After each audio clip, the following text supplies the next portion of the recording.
Rajayoga. I'm studying BSc Mathematics third year. So I have attended MTTS level O 2022. My topic is role of LUB axiom in real analysis. So what we are going to see in this session? We are going to see. Sorry for interruption.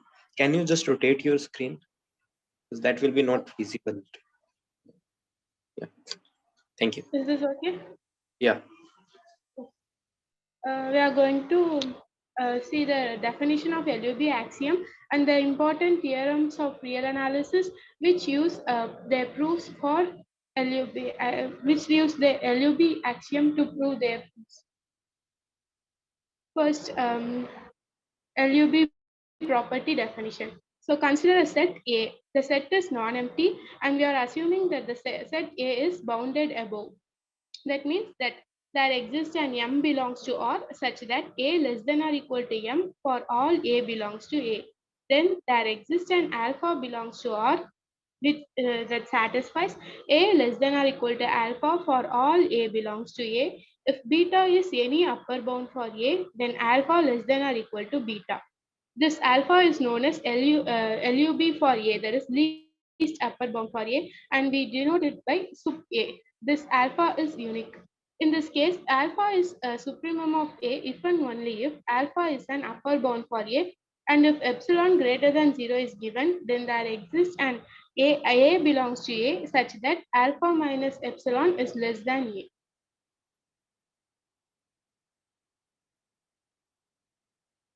So first theorem is nested interval theorem. Let Jn is be an interval such that an comma bn be intervals in R such that Jn plus 1 is a subset of Jn for all n belongs to n. Then intersection Jn is non-empty.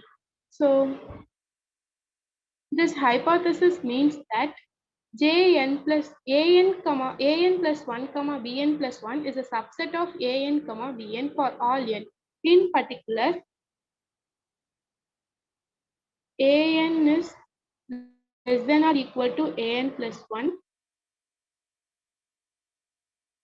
and bn plus 1 is less than or equal to bn.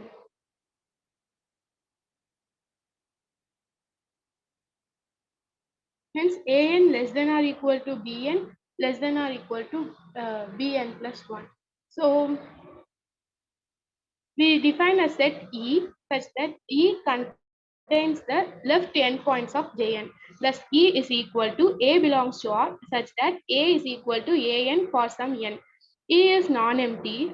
So we claim that Bk is an upper bound for E for each Bk is an upper bound for E for each k belongs to n. That is An less. Yes, ma'am. Can I interrupt? Yeah. You have written that in the picture bn plus 1 to be less than an plus 1. That is what do you want to say or something else? No, ma'am.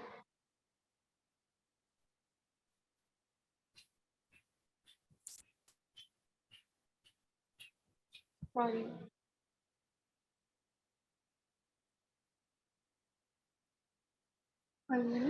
An is less than or equal to an plus 1 and bn plus 1 is less than or equal to bn. An plus 1 is less than or equal to bn plus 1. Yeah, right. Yeah. May I continue? Yes. Bk, we claim that bk is an upper bound for E. For each k belongs to n. That is an less than or equal to bk for all n and k. So we are considering two cases for this. First, if k less than or equal to n, then an comma bn is a subset of ak comma bk and hence an less than or equal to bn less than or equal to bk. If k greater than n, then an less than or equal to ak less than or equal to bk. So from both these cases, our claim is proved. So we can apply LUB axiom to the set E. So by the LUB axiom, there exists C belongs to R such that C is equal to supremum of E. We claim that C belongs to Jn for all n. That is, intersection Jn is non-empty. Since each Bn is an upper bound of E and C is the LUB for E, we see that C less than or equal to Bn. Thus, we conclude that An less than or equal to C less than or equal to Bn, or C belongs to Jn for all n. Hence, C belongs to intersection Jn and intersection Jn is non-empty.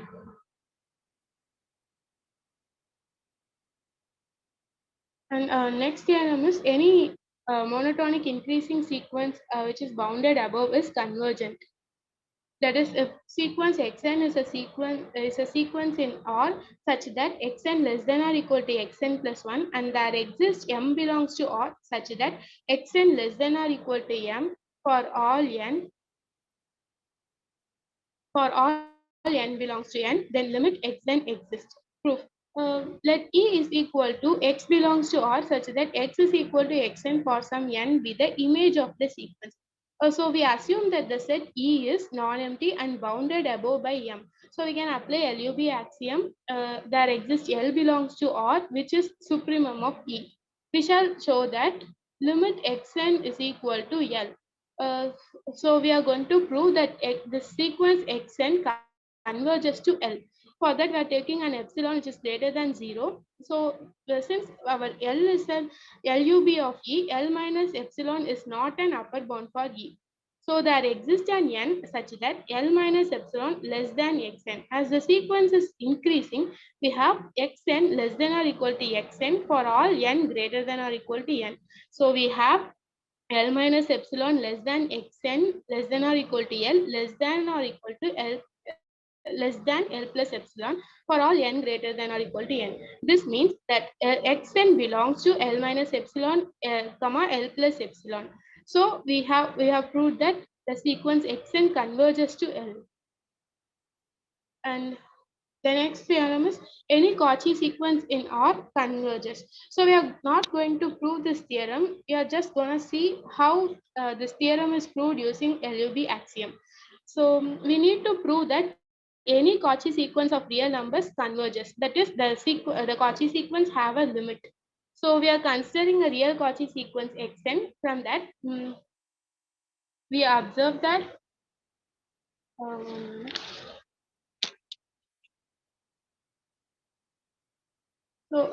we are considering a Cauchy sequence xn. Let delta greater than 0 be arbitrary.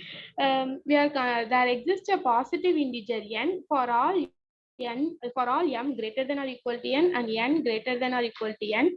We have modulus. We have modulus of x n minus x m less than delta by 2.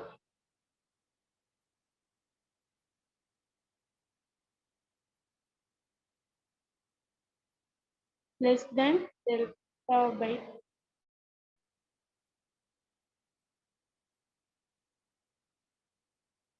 So in particular, we have x small n minus x capital N less than delta by 2.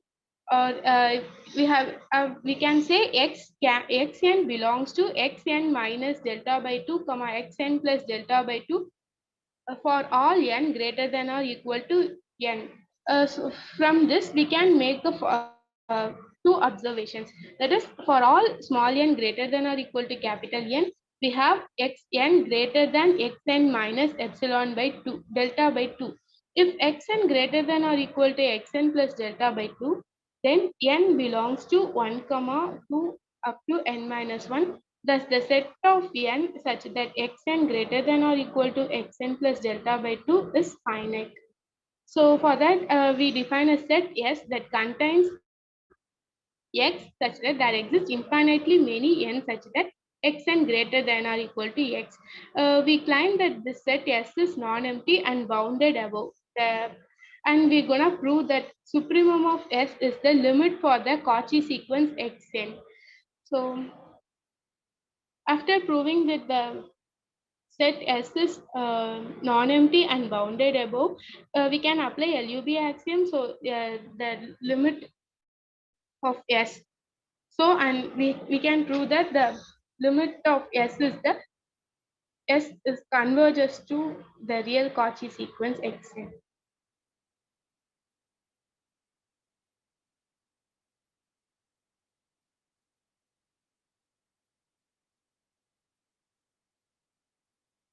Next, the interval 0, 1 is uncountable. So if 0, 1 is countable, we know that the interval 0, 1 is infinite. So by the definition of countable, there exists a bijection f from natural number set n to 0, 1. So let Zn be the function. Zn is equal to f of n. We define two sequences xn and yn recursively. Let xn be the zr where r is the first integer such that 0 less than zr less than 1. And we define the term yn in the same way for zs. Assume that we have chosen xi and yi, I equal to 1 to n with the property 0 less than xn,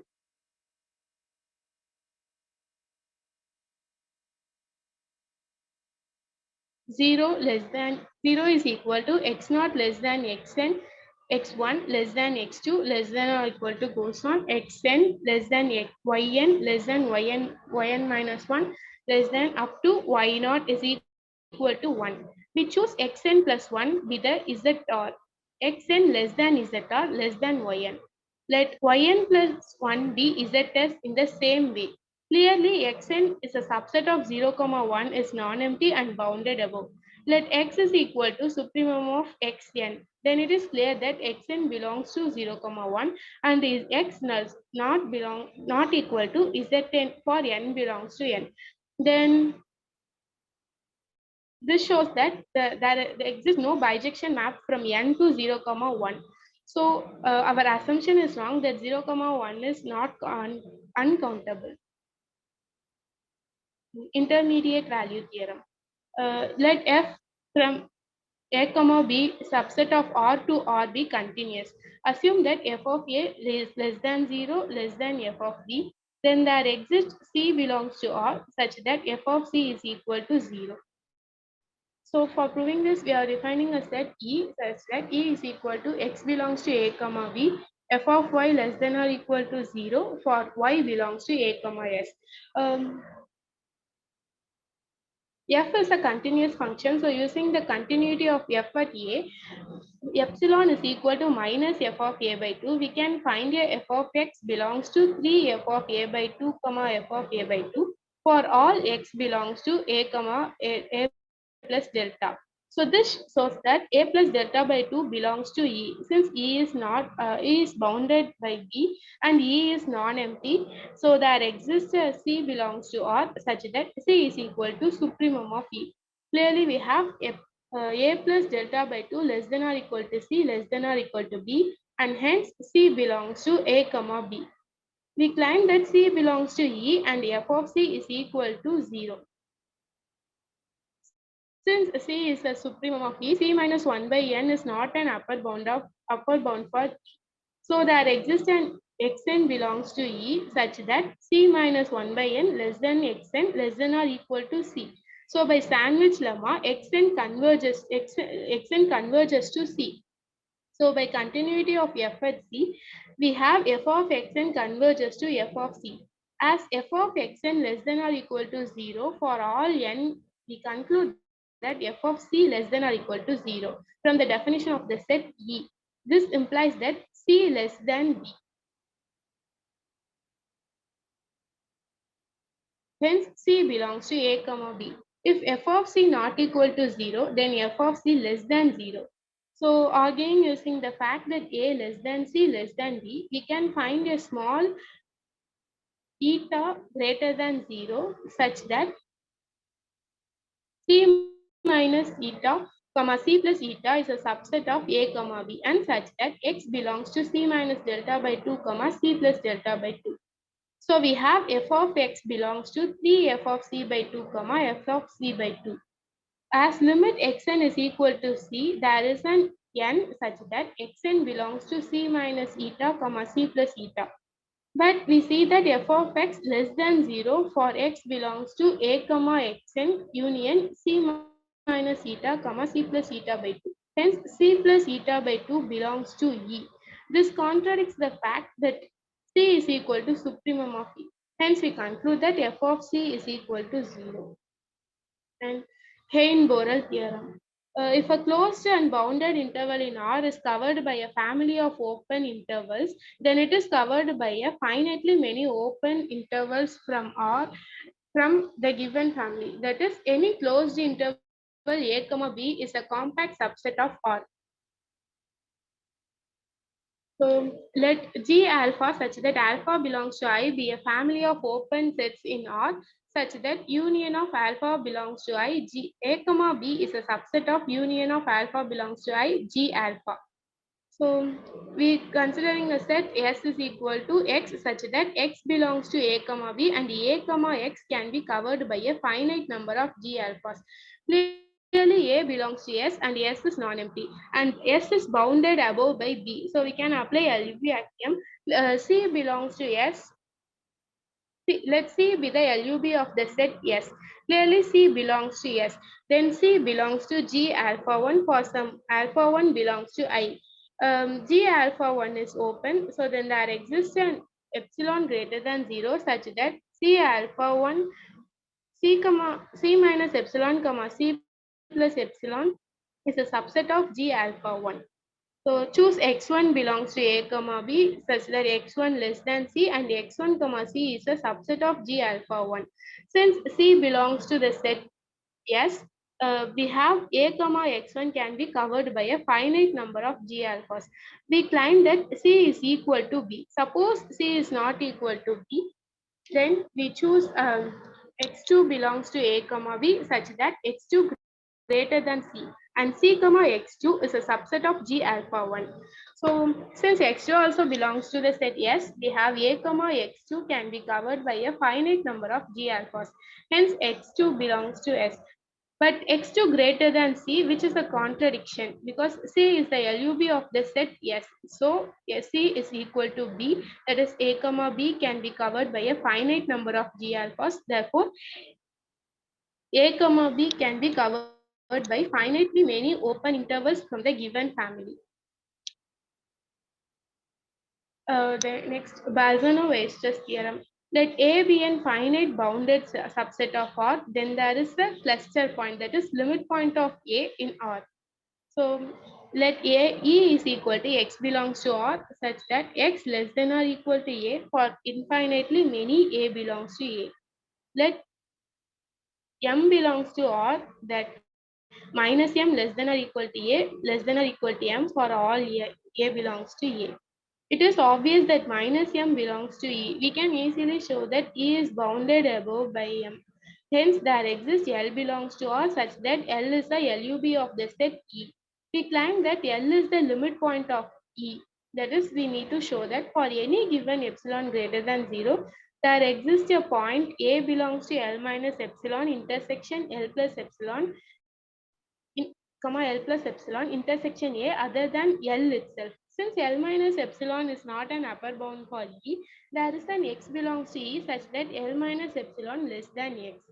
Since X belongs to E, there exist infinitely many elements A belongs to A such that X less than or equal to A. Hence, there exist infinitely many elements A belongs to A such that L minus epsilon less than A. Also, except for finitely many A belongs to A, we have A less than L plus epsilon. So for otherwise, for infinitely many elements A belongs to A, we have A greater than or equal to L plus epsilon. But then L plus epsilon belongs to A. This contradicts the fact that L is the LUB of the set E. Thus, there exists finitely many A belongs to A such that L minus epsilon less than A less than L plus epsilon. In particular, there is at least one A belongs to A intersection L minus epsilon comma L plus epsilon, which is different from 1. Next, Archimedean property. The set of natural numbers is not bounded above in R, and given two real numbers x comma y with x greater than 0, there exists a positive integer n such that nx greater than y.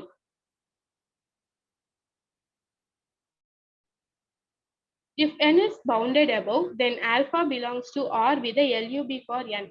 That is, we have n less than or equal to alpha for all n belongs to n. N plus 1 less than, since n belongs to n, n plus 1 also belongs to n. So n plus 1 less than or equal to alpha for all n belongs to n.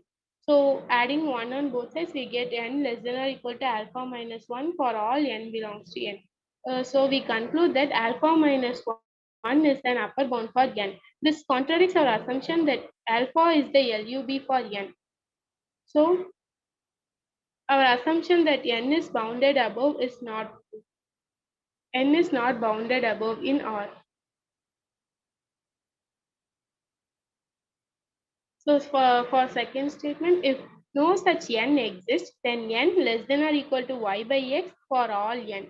In other words, n is bounded above by y by x. This contradicts our first statement of Archimedean property. So such an n exists. Next, density of Q in R. So we have to find the rational number in between any two real numbers. Given x comma y belongs to R with x less than y, there exists an rational number R such that x less than or less than y. So we assume such an R exists.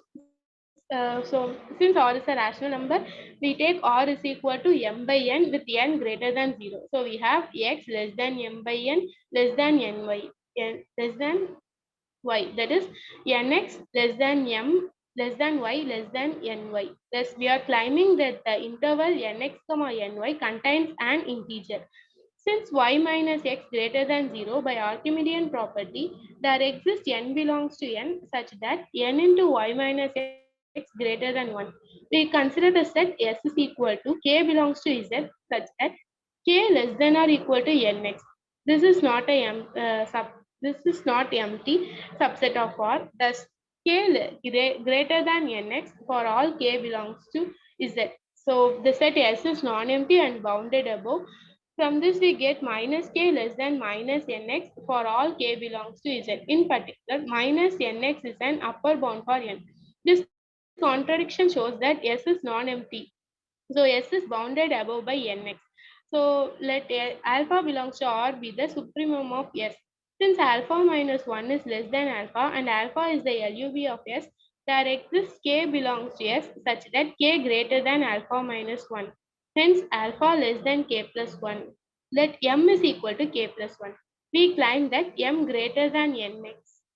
So if m is not greater than nx, then m is less than or equal to nx, and hence m is equal to k plus 1 belongs to S. Since alpha is an upper bound for S, we see that k plus 1 less than alpha. It contradicts our choice of k. This proves that m greater than nx.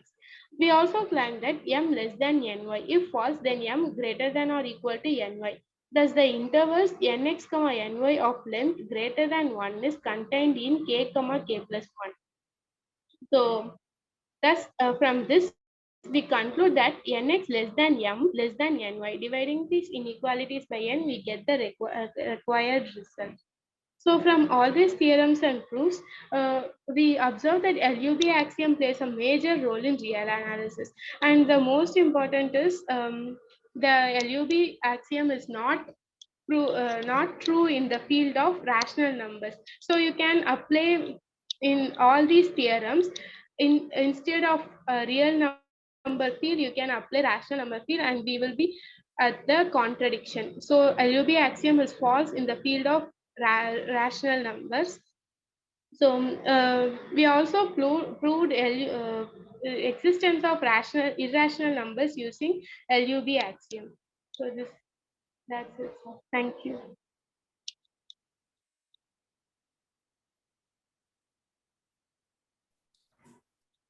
Thank you, Rajayoga. Thank you, sir. Any comments or questions?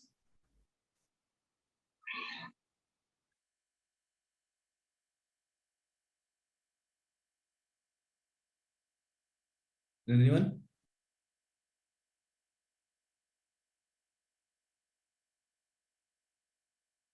Okay. One quick question. You said LUB is not true in rational numbers, in set of rational numbers, right? Yes, sir. Can you give me an example why this is not, LUB does not hold in rationals? Yes, sir. Yeah. So for that, we are considering a set A that consists of x belongs to rational numbers with x greater than or equal to 0 and x square less than or equal to 2. Um, can I use a whiteboard, sir? Yeah, sure.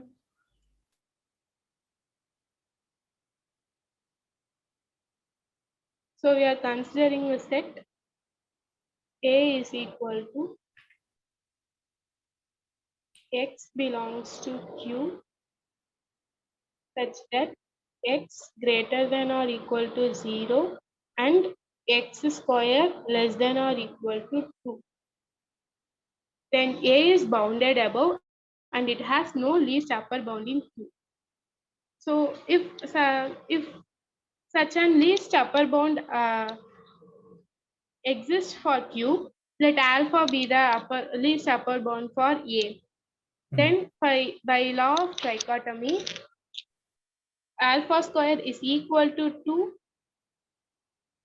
or alpha square less than 2 or alpha square greater than 2.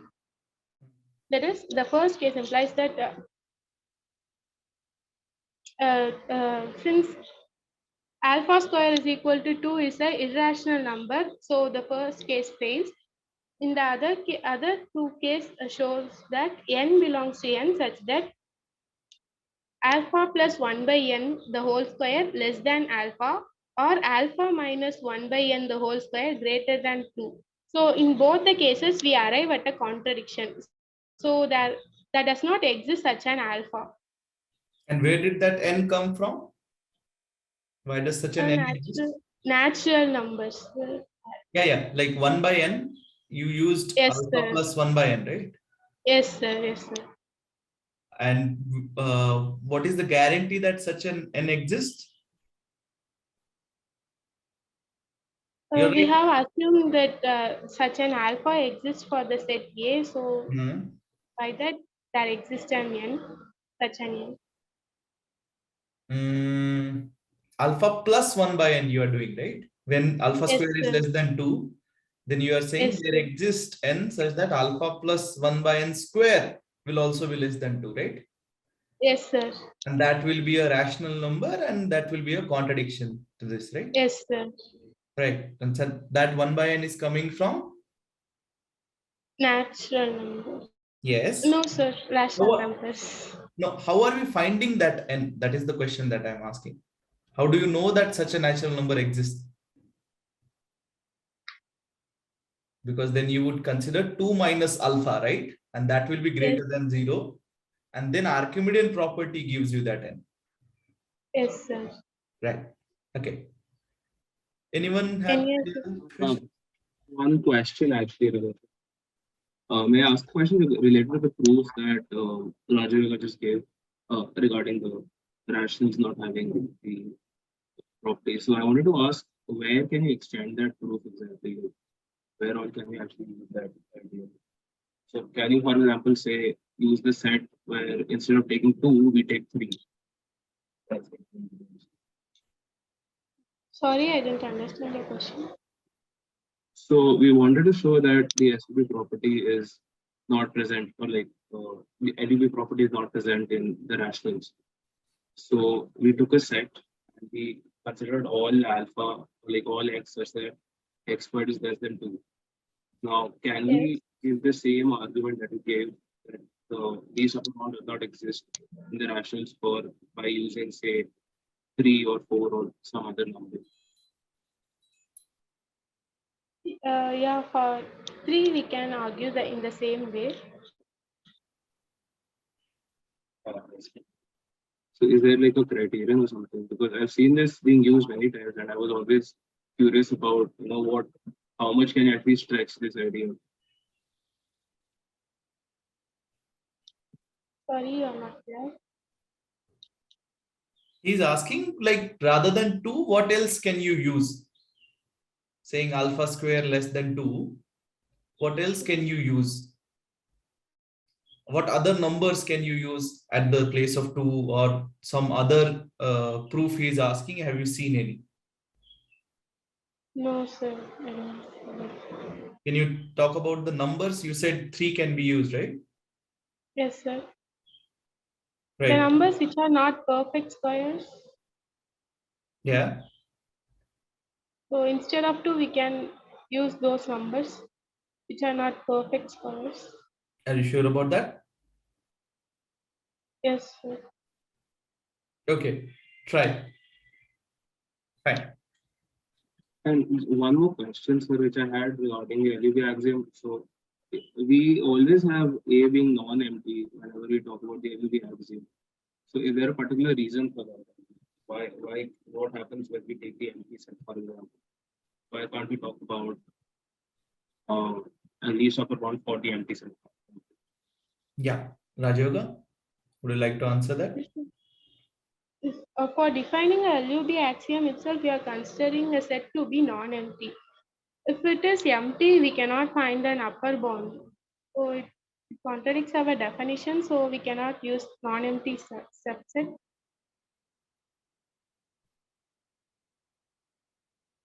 What is the definition that you are saying? LUB axiom definitions. LUB definition, least upper bound definition, or axiom? Least upper bound definition, sir. Least upper bound definition, which is what? Which requires the set to be non-empty and bounded above. So for bounded above itself, we requires a non-empty set. We Okay. cannot define LUB in an empty set. Yeah, he's asking, do you know any reason why? Why are we considering non-empty sets?